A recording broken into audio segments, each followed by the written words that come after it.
Hello, I am going to be walking you through Running Records 101.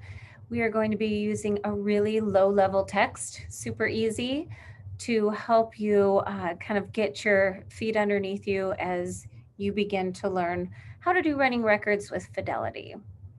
So by the end of this session, I am hoping that you will be able to annotate running records using appropriate conventions. You're going to be able to know how to score a running record, complete a miscue analysis, and you're going to determine what are the most powerful teaching points that you can bring to a student based on their miscues. These are the appropriate annotations you should be using when you're doing a running record. You are familiar with how to indicate if a child substitutes a word. Obviously, if they get the word correct, it's just a check mark. If a child says the wrong word, you want to write the word they said on top and write the word that it's supposed to be underneath. So in this situation, the child said looks, but the actual word is looked. If a student leaves a word out, they just skip a word, you just put a slash or a minus sign there. There was the word and was in there, but the child skipped it. And similar with an insertion, if a child puts in a word that wasn't there. So this child was reading the word big. I'm sure it made sense with the story, but the word big was not in the text. A critical thing that you do want to keep track of is when a child goes back and rereads. This is a great indicator that the child is doing a lot of self-monitoring. They're doing the right thing to go back to the beginning of the sentence or the line and try it again. If they're going back 2, 3, 4 times, you absolutely can indicate that on your running record. You will get to a point though where you're just going to have to tell the word, so they're not there. They've obviously tried everything in their toolbox at that point. So we will talk about when it's okay to tell a word. If a child self-corrects, this is how you indicate that. The child was reading along and the child went looks, looked. So you indicate that they self-corrected that. That does not count as an error. Oh. And if you have to intervene, sometimes you do have to say something. For example, if a child gets stuck on a word and they've tried everything, they've tried pulling it out phonetically, they've gone back to the beginning of the word, they tried to see if something made sense, they've done everything they can, then you can go ahead and tell them. You will indicate that by putting a capital T next to that word. Lots of times, especially emergent readers will appeal to you. They will look at you when they get stuck on a word because they want your help. You have to resist the urge. You cannot give them the word. They have to try something.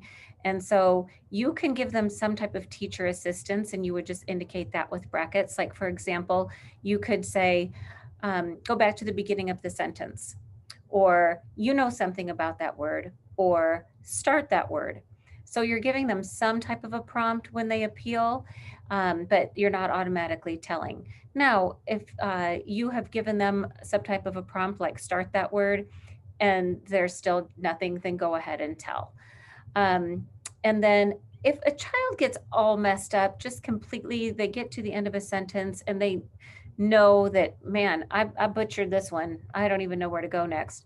Just give them a try that again. And then you can indicate that on your running record with a TTA.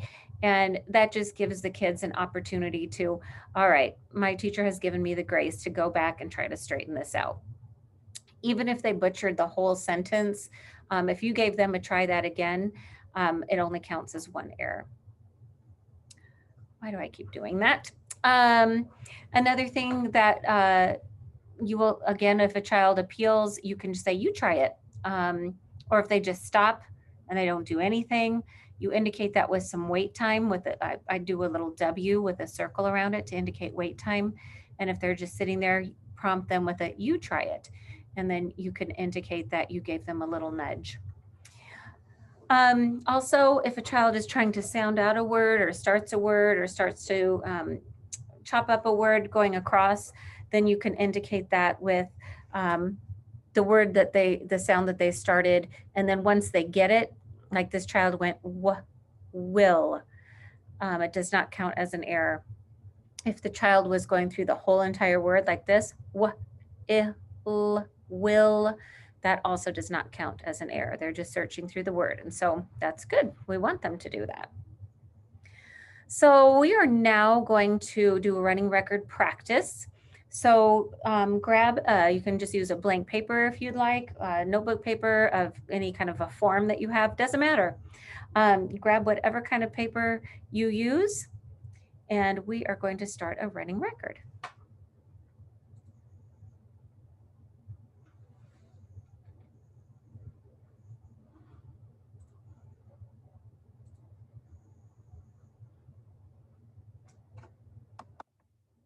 Okay, we are going to start off with a very easy text to give you a run at doing all of the annotations for a running record. When you introduce a book, of course, you want a very quick, brief book introduction.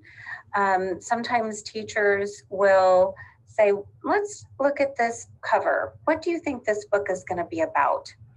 There is a time and place for kids to predict on text, but when you're introducing a new book, they don't have anything to link it to.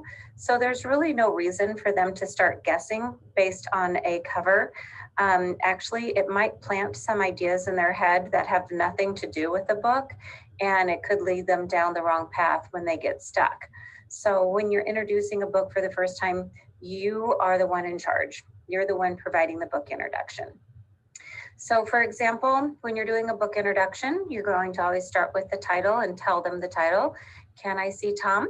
This book is called Can I See Tom? And I see a little girl here looking under a bed. That gives me a clue as to what might be going on here. And this is a story about two friends that are playing hide and seek. And we were right, she is looking for her friend Tom. She's looking at closets and cabinets. Did she find him here? Oh, think about what she found here. I wonder if she found him in here. Oh, she turns the light on. That's not Tom, is it? That's a mop. Oh, what does she spot down here? Do you think she found Tom? She did. Now it's his turn to be it. So let's quick find some words that you know in this story, because there's a lot of words that you already know. Let's find the word can. Put your fingers around, sorry, I would already be on that page. Put your fingers around the word can. And when I say put your fingers around that, I'm saying frame it with two fingers, like your two pointer fingers are parallel, and you're asking your children to frame the word can. And so they're isolating that word between two fingers. All right, so what you're doing here is you're just giving kids an opportunity to succeed and feel good about the book that they're getting ready to read, because they're going to know that there are words in this book that they already know. When you have struggling readers, when they're getting ready to tackle a brand new book, it can be intimidating. So let's give them some anchors and give them the opportunity to feel good about things that are coming up in that text, which are 1, 2, 3 at the very most words that they know. So on this one, I would say find the word see. You know the word see. And again, they would put two fingers around the word see to frame the word see. Now let's find some words that are unknown, but you want to set them up for success without giving them everything. So think about words that they might get hung up on, that are going to be maybe critical to the book, but also not taking away all of the word work. So on this page, I might say, the word not is on this page. Think about what you would see at the beginning of the word not. Notice that I said think about what you would see, because spelling is a very auditory task. And when they think about what the word not looks like, they can be thinking about, I've seen that word before. So getting them to kind of pull from their memory bank. They've seen the word not, they've probably written the word not.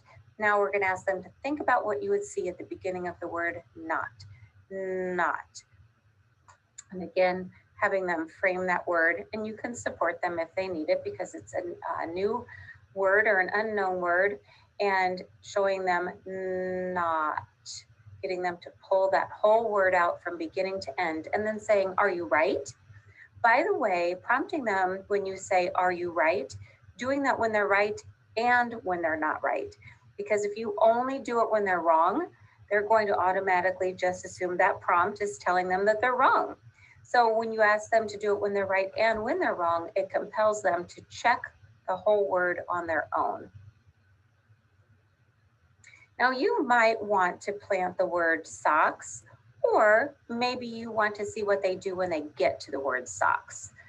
You can plant it in your book introduction when you can just kind of, when you're breezy through here, oh, she sees his socks, I bet she found him. And then you just go on.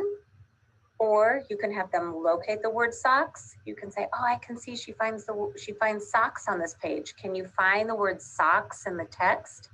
Or you can do none of that and just see what they do when they get to that page. And then you're going to be able to get a lot of information about the reading work that they're doing on their own. So up to you, you know the kids best. So we're going to go back to the beginning of the book. And again, the teacher always reads the title. The title is not part of the running record. So you're going to read the title and then the rest is up to them. I put a little pointy finger here to demonstrate that that is where the child is reading, and the child should be pointing so you know where they are as you're taking your running record. So again, I'm going to start by reading the title. Okay, can I see Tom? Oh, I see the question mark there too. You might want to comment on the question mark there. So the child is going to start reading, and you are going to start your running record. Are you ready? Here we go. I am now the child reading. I am in. 1, 2, 3, 4, 5. T, t, t.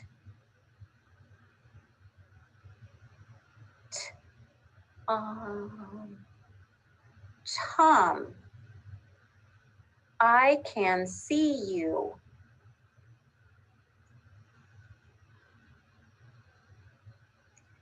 Is Tom on?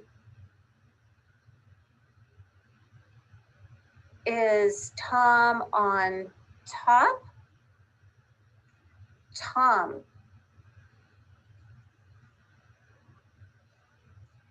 It is Tom. It is a pan.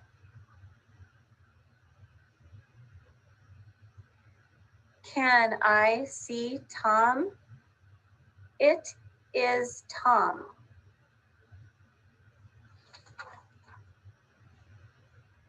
It is a mop.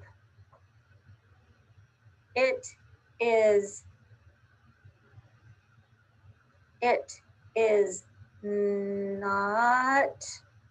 not Tom. I can see Tom. I can see Tom's socks. You. I can see you, Tom. Tom is in. 1, 2, 3, 4, 5.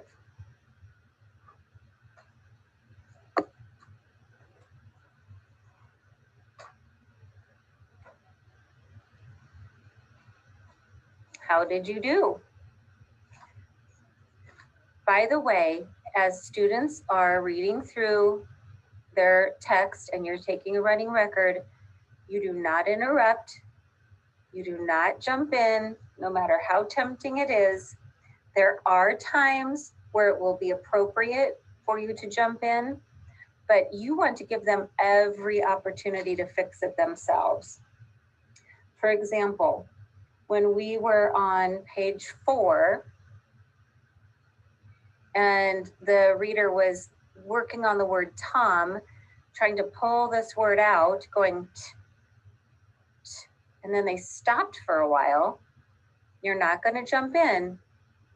If you jump in too fast, they're going to know you're going to save them. So get in the habit of letting them work it out, because eventually the reader did get it. Tom. If you would have jumped in when they stopped and you were waiting, there was some wait time there. If you would have given the word Tom, you took away all of the reading work for the child. Another time where you would not want to jump in is on page 13.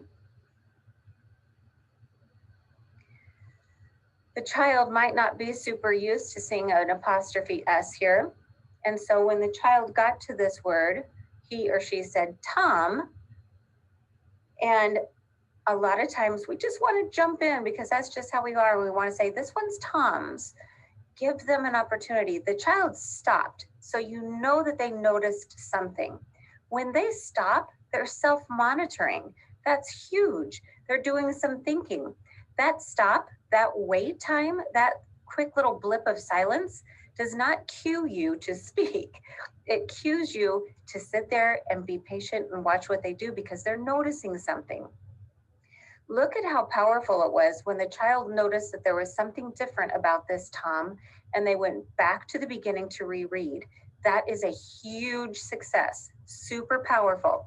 They got stuck, they knew to go back, and then they reread, I can see Tom's socks. By the way, the other thing you want to do then is celebrate that they went back and reread and self-corrected. Don't do that in the middle of the word or the reading work. Wait until the end of the running record. Go back and then celebrate it. That's the time to do it. You do not want to interrupt their thinking or what's going on in the story. So you really do have to bite your tongue a lot.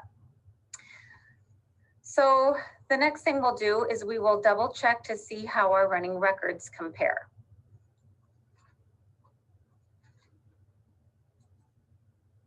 Okay, so here we go. This is my first section of the book. Take a look and see how it looks compared to yours. Did you have in for it? I just put a little circle around here because those were numbers.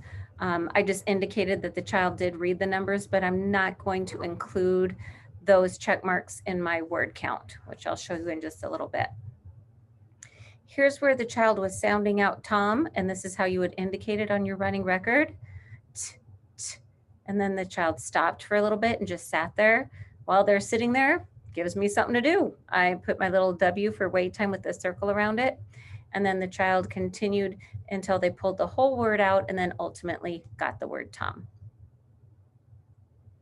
On page 4, they said can instead of can't. It was I can't see you, but the child said I can see you.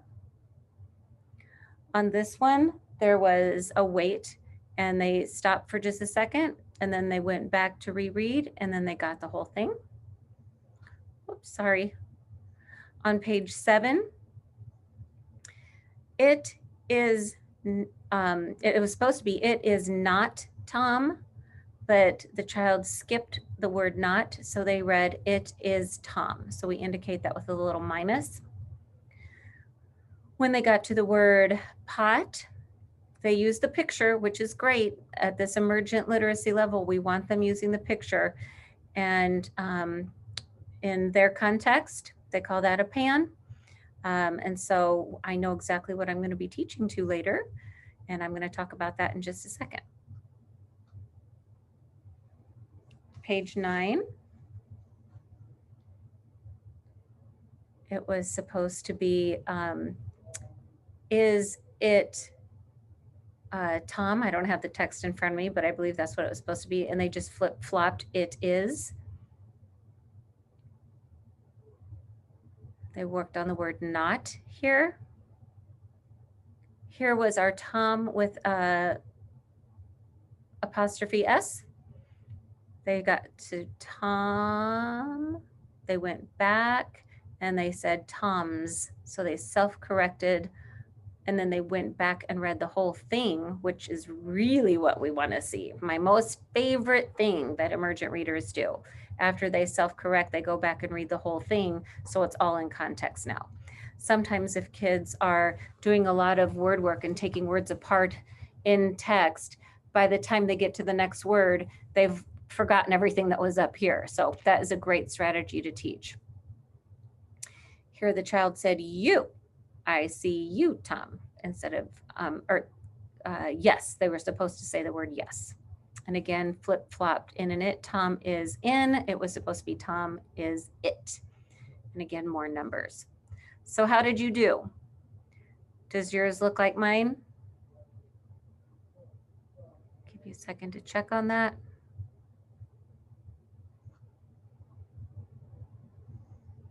All right, now let's count our errors. Let's see what counts as an error. Again, I just indicated that these are numbers, so I'm not counting them in my word count. Here's one error, in for it. Do I count this as an error when they go Tom? Nope, that does not count as an error. They pulled the word out and they got it, so that's not an error. But this one is, they said can instead of can't, so that counts as an error. Rereading is a great strategy, certainly not an error. If they skip a word, that's an omission, that is an error. And here, of course, pan for pot is an error. This is two errors on one line, and I'll show you how to indicate that over here on your miscue analysis, but that's two errors. They pulled out the word not, so that is no error. This is a self-correction, so it does not count as an error, it counts as a self-correction. So that goes on this column. U for yes is an error, and N for it is an error. So we have 8 errors and 1 self-correction. Here is how you're going to score your running records. You will need to know how many words the child read. You can have that planned out in advance, or you might have to count your ticks or your checks after they're done. I've counted ticks a billion times because I forgot to count the words in advance. And so what you're looking for is the ratio of errors that they make to the number of words that they read, and also your self-correction rate. If a child makes 1 self-correction to every 3 or 4 words, that's good. That's good self-monitoring. If they're doing it 1-to-1, that means every word they're self-correcting. So it would be I, you, I, me, see, Tom, Tim, Tom. That means they're fixing it every single word. That's way too choppy, way too many interruptions, certainly no comprehension. So you don't want to have a self-correction rate like that. 1 to 5 is not great. That means it's a little too tough. They're not self-monitoring enough. They're letting too many errors go without correcting. Here's our conversion chart. If a student makes an error 1 time out of every 20 words, for example, that's a 95% accuracy rate. And back in my reading recovery days, that would be considered an easy reading level. I think that Fountas and Pinnell benchmark wants kids to be reading at a 95 or above. This was an instructional level. I think that Fountas and Pinnell has changed that now, but in reading recovery, this would be considered where we want to be guiding kids. So there is still some work to do. You don't want it to be too easy or too hard. You want it to be just right, and that would be in this area. Anything that is less than 1 to 10 in an error rate is too hard. They're making too many mistakes compared to the number of words that they're reading. So in this particular running record, we had 8 errors out of 49 words. The RW just means running words, or words read, if you'd like to put it that way. That means that every 6 words, they made an error. And that means that the accuracy rate was 83%. That's lower than 90, so that means it's too hard. And then our self-correction ratio, you take the number of errors plus the number of self-corrections, add those up and divide it by the self-corrections. In this particular case, this student had ignored too many errors, did not self-correct enough. 1 to 9 is not a good ratio. Remember, like a 1 to 3 or 1 to 4 is good. All right, here comes the tricky part. We're going to do our miscue analysis, our MSVs. MSVs are critical to understanding what your student is doing. This is not just about getting a percentage of accuracy.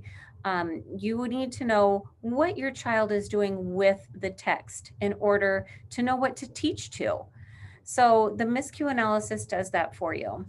I used to have, I just ordered a specially made rubber stamp with a little MSV, so I wasn't having to write them all the time. So that made it a little more efficient. Just a thought. So M means, does it make sense? In other words, does it make sense with the story? If we were reading all about Tom and we're looking for Tom, and suddenly the child got stuck on the word not, and the child read, instead of the word not, maybe they read, oh gosh, I don't know, something like nickel or something like that. Something that maybe started with the same letter, but the story isn't about nickels and it's not about money. So that wouldn't make any sense. So does it make sense in the story? S is structure. Does it sound right? So semantically, grammatically, does it sound right? So let's go back to our nickel example. The text was, it is not Tom. If the student said, it is nickel Tom, well, that doesn't make sense. There's no meaning. And it is nickel does not it's not structurally correct. So that would not have meaning or structure. However, if the student said nickel, you might give that child points, so to speak, for visual cues. The child is looking at the initial cue. So it's kind of a gift, but they're using something, so you could circle a V if the child said nickel for not. So what you want to do when you're analyzing your miscues is you are circling what the child used. So you're circling the things that the child is doing. Let's take a look at this one. I am, it was supposed to be I am it. And the child said, I am in. Does that make sense with the story? Is the child in? Yeah, the child was in a house. I would say that by the way, you want to give the kid the benefit of the doubt. We can't get in their head. We're just doing the best we can. All right. So I would say, yes, that makes sense in the story. The child is in. Does it sound right? Is it grammatically okay? Can you say that? And, with good grammar, I am in. Yes. So this child used meaning and structure. Does it look right? Do they look similar?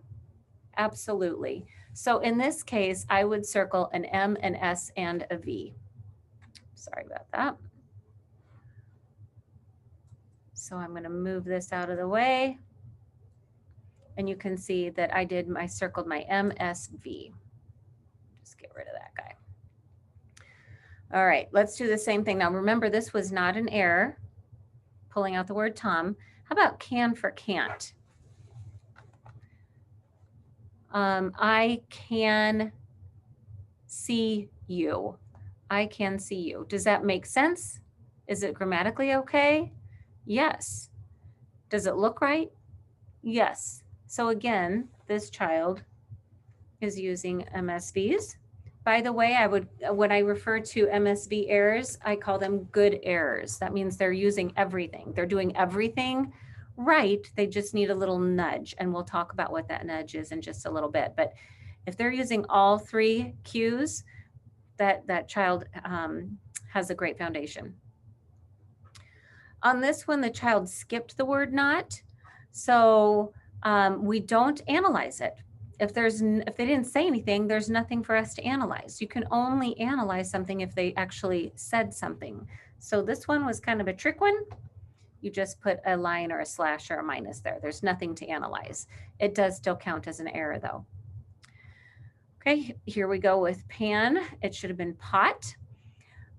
Would it make sense with the story? The child was looking in a kitchen cabinet And yes, they might refer to that particular utensil as a pan.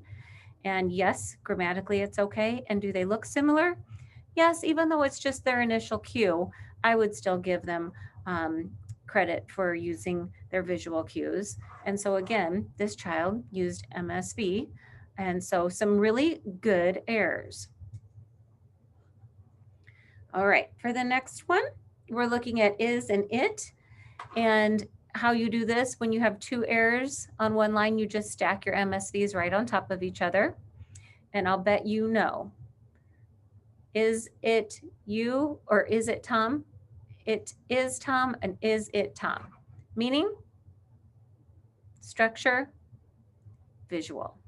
It makes sense. Grammatically, it's okay. And they look similar. So 2 more MSVs.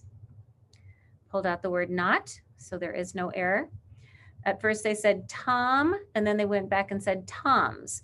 So on a self-correction, we analyze both the error and the self-correction. So on this one, we think about, I see Tom's socks is what it was supposed to say. The child said, I can see Tom. Does that make sense? Does it look right? Does it look right? Does it make sense? It sounds right.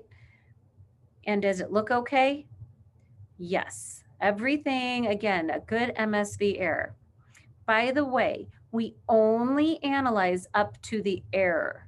In other words, I know as the teacher, the next word is socks, but the child hasn't gotten there yet. So you can't say, oh no, it doesn't make sense to say it is Tom socks. It is Tom, or wait, no, it was I see. I see Tom socks. We haven't gotten there, so you can't analyze to that point. If we did analyze to that point, then that would take make a grammatical error, but no fair to critique a student to a point of a word that they haven't gotten to yet. So on this one, we have an MSV because Tom makes sense, it sounds right, and it looks right. Then when they went back and they self-corrected, you want to think, what did they mainly use? Yes, Tom's still makes sense, sounds right, and it looks right, but what did they use to fix it? What did they notice to fix it? Chances are they noticed the S. So that means that they used what?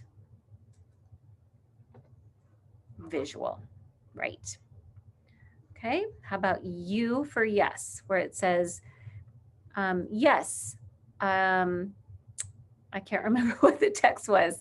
Yes, I see you, Tom. I believe that's what it was.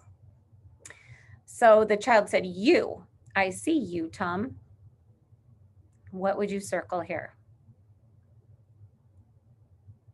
You, I see you, Tom. Makes sense with the story? Grammatically okay? Sounds okay? Looks similar? Good solid reader we have here. And now Tom is, the text was Tom is it. The child said Tom is in. What would you circle? What did they use? All three. There are my numbers at the bottom. So the 1, 2, 3, 4, 5. I'm not going to worry about those guys. All right. Now it's time to make your teaching points. What are you going to teach to this kid? The most important thing to remember when you are sending a kid off with powerful teaching points is you cannot overwhelm them. Do not point out every error that they made. This child made 8 errors. Can you imagine how this child would feel if you pointed out all 8 errors? They're going to feel sad and down and not smart and overwhelmed. And so, first of all, we have to celebrate what's right. And then we're going to make 1 or 2 at the very most teaching points. So let's take a look at this. We know that this child said pan for pot. So a teacher might go to that page and say, hey, you called this a pan, but this is actually a pot. And then the teacher's going to go into the whole big difference about how a pan is different than a pot. And, how is that going to help a kid when he's reading a different text? It needs to be something that's universal, that that kid can use on any text to help him or her be a better reader. So instead of going through this definition of pot and pan, you want the child instead to search through that whole word. Now, isn't searching through a whole word from beginning to end going to help that child universally, no matter what book they're reading? Absolutely. So be thinking whenever you get ready to teach, make a teaching point, ask yourself, what I'm getting ready to teach here, will they carry through to any text they're reading? It's not specific to this one book. So instead, you're going to have, you want that child to, you can absolutely point out, hey, you said pan here for pot, and that does look like a pan, and it starts like pan, but let's search through the whole word. Is it pan or is it pot? Have them search through it. Now they know that the teaching point is to search through from beginning to end. So here's what I would do if I was teaching this kid. First of all, you always want to start with praise. Always, always, always. Find something that they did right, that they did well. One or two things, really powerful things, especially something that you've been working on with the kid, or if it's a breakthrough moment, or maybe it was something that they really persevered through and they just gave it their best until they got it. Strategies you've been working on. What did they do well? And now take that, whatever they did right, and carry that over into a teaching point, if you can. So I would say, oh my gosh, you did an awesome job of searching all the way through Tom, and you're pointing it out in the text. Now do that here. So you're showing them that they've done it once, and now bring them to a point where they didn't do it, but you know they can because they've already demonstrated that they can. So you're praising what good readers do, and then take them to one or two spots in the text where you want them to do that very same thing. Now notice, I just picked out can, can't, and pan, pot, but there were others. You could have done it and is, you could have done yes and you, but don't beat the kid to death. They get the idea. They're like, okay, my teacher wants me to search through words, and you can do that with one or two examples. You don't have to go through every one of them.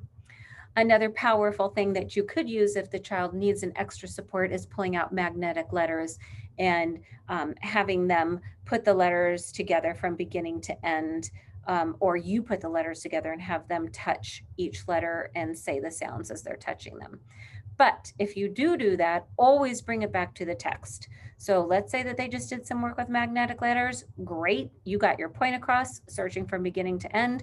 They just put together the word pot with magnetic letters. Okay, let's go back to that page and read that whole sentence again using the word pot. Always put it back in context. So I have been talking a lot. This went on way longer than I intended it to. I hope you found it helpful. Please reach out to me if there's anything else that I can do to help you. And I'm just a call away. My name is Ann Harley. My last name is Harley like the motorcycle, and you can reach me at ESU3.